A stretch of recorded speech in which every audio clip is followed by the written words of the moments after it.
பிரபலமானவர். இவரது வரலாறு இராமாயணத்தில், பாலகாண்டத்திலும், மகாபாரதத்தில், வனபர்வத்திலும் பேசப்படுகிறது. தந்தைக்கு பின் பட்டமேற்ற பகீரதன் தன் மக்களுக்காக தன்னலமற்று பாடுபட்டார். தனக்கென முயலா பிறர்க்கென முயலினர் உண்மையானே என்ற சங்கப்புலவனின் வாக்கை மெய்யாக்கும் வண்ணம் உலக உயர்வுக்காய், முன்னோர் கடன் தீர்க்கும் கடமைக்காய் கங்கையை பூமிக்கு கொணர்ந்தார் பகீரதன். பகீரதனின் பிரயத்தனத்தால் பூமிக்கு கங்கை வந்த கதையை உங்கள் கண்முன் கொண்டு வர எட்டிமடை அமிர்த வித்யாலயம் பள்ளி ஆசிரியர்கள் அனைவரும் வருகிறார்கள்.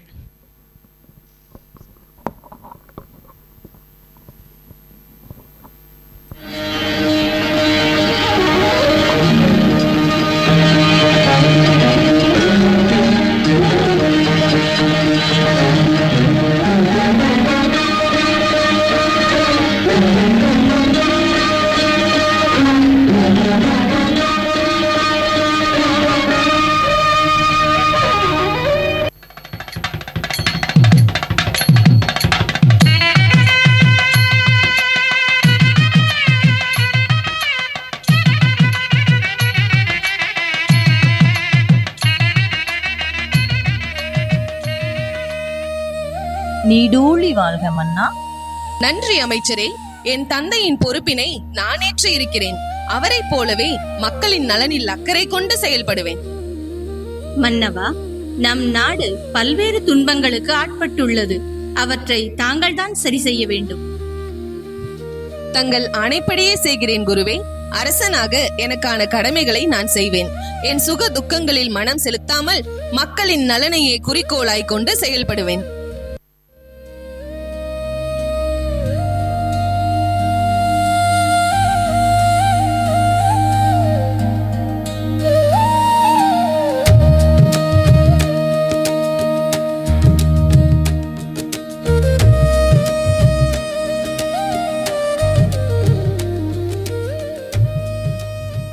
நம் அரசர் மிகச்சிறப்பாக ஆட்சி செய்கிறார். ஆம், குறைகளை கூறவே அரண்மனைக்கு சென்று கொண்டிருந்த நாம் இன்று மகிழ்ச்சியை பகிர்ந்து கொள்ள சென்று கொண்டிருக்கிறோம்.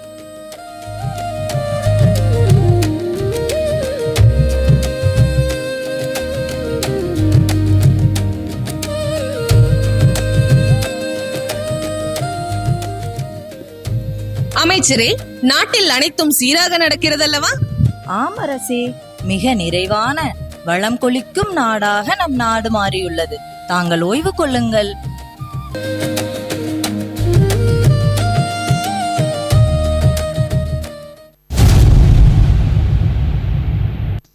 மகனே,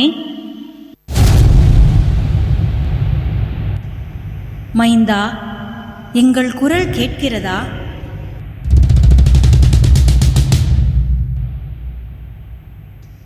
மகனே,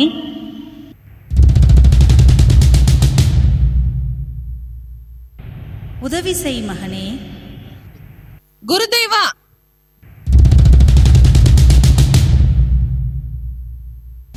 என் மனம் மிகவும் துன்புறுகிறது. தொடர்ந்து என்னிடம் யாரோ உதவி கோரி கூவிக்கொண்டே இருக்கிறார்கள். பதட்டப்படாதீர்கள் அரசே, நம் அரண்மனை வைத்தியரை அழைப்போம்.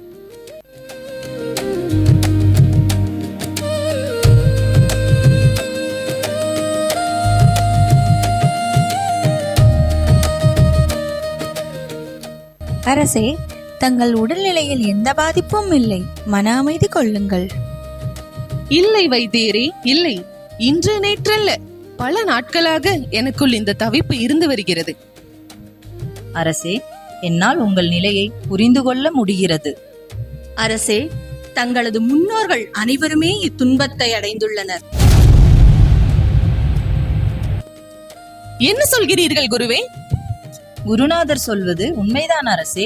தங்கள் தந்தையும் இதே நிலையை அடைந்திருக்கிறார். ஆம் மன்னா. அப்படியானால் என் முன்னோர்கள் ஏதோ சொல்ல விழைகிறார்கள்.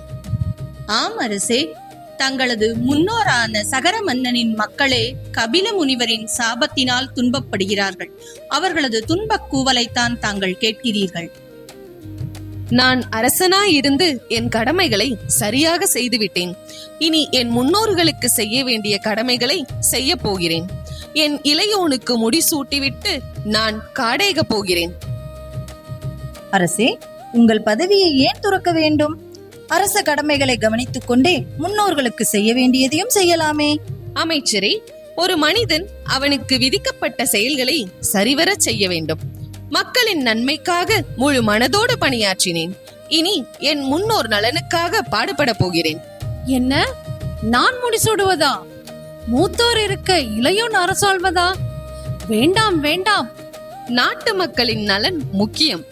அதுவே அரசனின் முதல் கடமை. முன்னோர்களுக்கான கடமைகளையும் நாம் செய்ய வேண்டும் அல்லவா? நீ அரச பொறுப்பேற்றால் என் கடமையை நான் முழுமையாக செய்வேன்.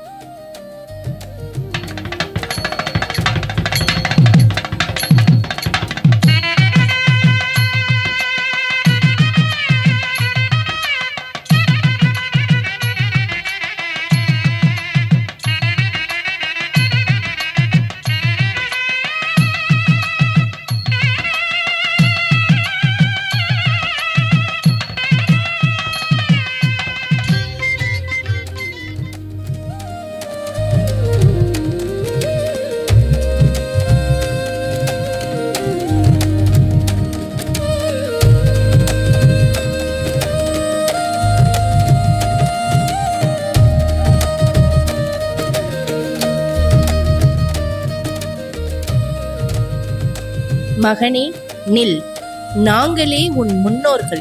எங்கள் 16,000 பேரின் நற்கதிக்காக உன் உதவியை நாடி வந்திருக்கிறோம். எங்களுக்கு அன்னமும் நீரும் அளித்து விடுதலை தா. வணங்குகிறேன் மூத்தோரே. இதோ உங்கள் துன்பத்தை நான் போக்குகிறேன். மகனே, பூமியில் பாயும் நதிகளின் நீரால் எங்கள் துன்பம் தீராது. கேள் மகனே, எங்கள் தந்தை அஸ்வமேத யாகம் செய்தார். யாக குதிரை பூவுலகை சுற்றி வர புறப்பட்டது. இதனை இந்திரன் தன் மாயத்தால் கபில முனிவர் இருக்கும் இடத்தில் அடைத்து வைத்தான். இதனை அறியாமல் முனிவரின் தவத்தை கலைத்து பெரும் சாபத்திற்கு ஆளானோம். எங்கள் சாபம் தீர ஒரே வழி வானுலகின் கங்கையே. அந்த தாயின் புனிதமே எங்களை வீடேற்றும். அது சாத்தியமா? வெற்றி பெற முடியாது என்று எண்ணி ஒரு மனிதன் செயலாற்றாமல் இருக்க முடியாது. என் பணி இது. கங்கையை பூமிக்கு கொண்டு வரும் முயற்சியை நான் தொடங்க போகிறேன். முடிவு இறைவன் திருவுள்ளம். உன் முயற்சி வெற்றியடையட்டும்.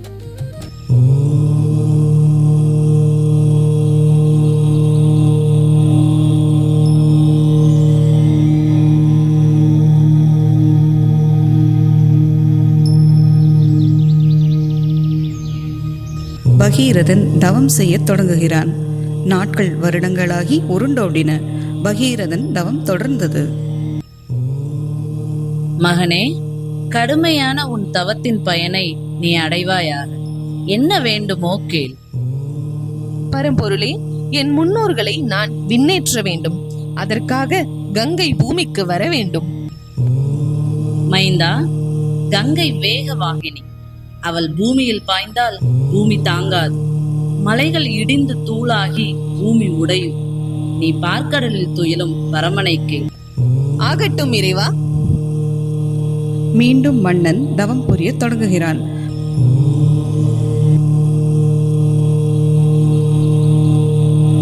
பல வருட காலத்திற்கு பின் திருமால் அவர் முன் தோன்றுகிறார். மகனே, உன் தவ வலிமை கண்டு மகிழ்ந்தோம். இறைவா, அருள் புரியுங்கள். கங்கையை பூமிக்கு அனுப்புங்கள். அப்படியே ஆகட்டும். தேவநதி பூமியில் பாயட்டும்.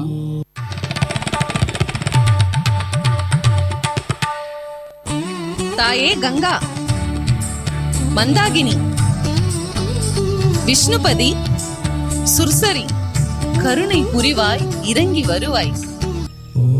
பகிரதா, என் வேகத்தை பூமி தாங்குமா? நான் எங்கு இறங்குவேன்? அம்மா, நீ மண்ணில் இறங்க நான் பீடம் அமைக்கிறேன். எம்பெருமான் சிவனை நோக்கி தவம் இயற்றத் தொடங்குகிறேன். அவர் அருள் புரிவார். எனக்கான பீடத்தை அமைத்த பின் அழைப்பாய். நொடியில் வருகிறேன். மீண்டும் சிவபெருமானை நோக்கி பகீரதனின் தவம் தொடர்ந்தது.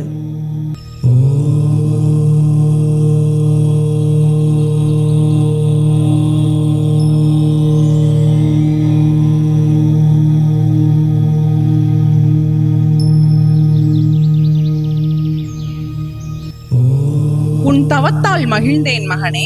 கங்கை தரையிறங்க பீடம்தானே வேண்டும். அவள் என் தலையில் அமர்வாள். தாயே, சிவபெருமானின் சடைக்கற்றையை தர்ப்பை மேடையாக கொண்டு இறங்கி வா அம்மா.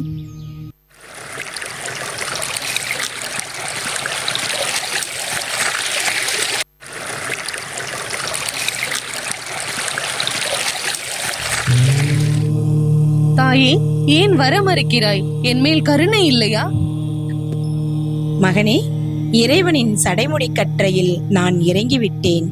கீழிறங்கி வர வழி இல்லையே. அம்மா, இது என்ன சோதனை? இதோ அந்த வழியையும் அமைக்கிறேன். தேவி பரமேஸ்வரி கருணை செய்வாள். பார்வதியை நோக்கி தவம் புரிகிறான் பகீரதன்.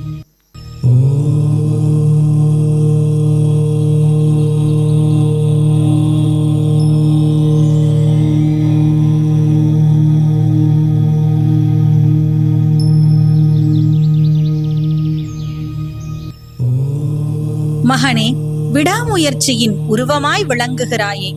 கடமையைச் செய்வதில் உனக்குள்ள முனைப்பு போற்றத்தக்கது. கங்கை பூமிக்கு வர நான் உதவுகிறேன்.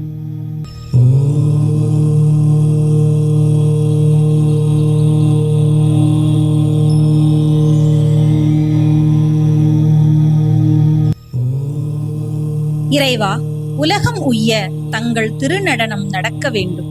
கங்கை பூமிக்கு இறங்க சிறு சடைக்கற்றையை தாழ்த்தி அருள் புரிய வேண்டும்.